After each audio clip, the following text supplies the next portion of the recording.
పాకిస్తాన్ను ఊపిరాడకుండా చేయడమే భారత్ లక్ష్యంగా పెట్టుకుని దెబ్బ మీద దెబ్బ కొడుతూ దాయాది దేశానికి మనశ్శాంతి లేకుండా చేస్తోంది. తాజాగా ఆ దేశాన్ని ఆర్థికంగా దెబ్బకొట్టేలా ఫైనాన్షియల్ స్ట్రైక్స్తో భారత్ విరుచుకుపడుతోంది. పాకిస్తాన్ను ఫైనాన్షియల్ టాస్క్ ఫోర్స్ గ్రే లిస్టులో చేర్చడానికి కార్యాచరణ ప్రణాళిక సిద్ధం చేసింది.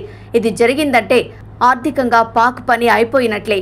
Financial action task force FATF అంటే ఉగ్రవాదానికి ఊతమిచ్చే అతి ప్రమాదకర దేశాలను బ్లాక్ లిస్ట్ జాబితాలోకి చేరుస్తుంది ఈ సంస్థ.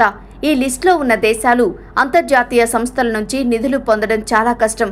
ఈ దేశాలకు ముఖ్యంగా అంతర్జాతీయ ద్రవ్యనిధి సంస్థ, ప్రపంచ bank, Asia development bank, European union వంటి సంస్థలు ఆర్థిక సాయం చేయవు. దీంతో ఆయా దేశాల్లో టెర్రర్ నిధులకు అడ్డుకట్టబడుతుంది. పాకిస్తాన్ ఉగ్రవాదులకు నిధులు సమకూర్చుతోందనే ఆరోపణలతో 2018 జూన్లో ఆ దేశాన్ని global money laundering terror financing watch dog grey లిస్టులో పెట్టింది. దీంతో అంతర్జాతీయంగా పాకిస్తాన్ను ఆర్థికంగా పెద్ద ఎదురుదెబ్బ తగిలింది.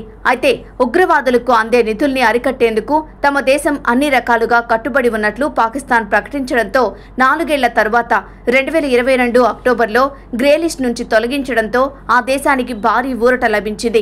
తాజాగా పహల్గాం ఉగ్రదాడిలో పాకిస్తాన్ హస్తం ఉందని పేర్కొంటున్న భారత్ మళ్లీ ఆ దేశాన్ని గ్రే లిస్టులో చేర్చేలా ప్రయత్నాలు ప్రారంభించింది.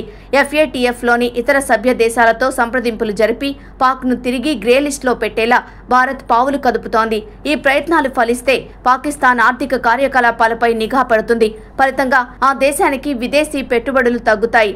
FATF ప్లీనరీ ఏటా 3 సార్లు ఫిబ్రవరి, జూన్, అక్టోబర్లో సమావేశమవుతుంది.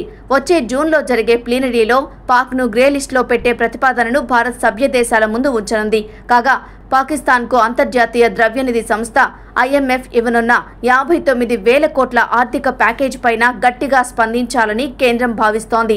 ఈ భారీ ప్యాకేజ్ ఉగ్ర సంస్థల కార్యకలాపాలకు దుర్వినియోగమయ్యే ప్రమాదం ఉందని, కాబట్టి ఆ సాయాన్ని నిలిపివేయాలని IMFను కోరే అవకాశం ఉంది. ఇది ఫలించిందంటే పాకిస్తాన్ని భారత్ చావు దెబ్బ కొట్టినట్లే.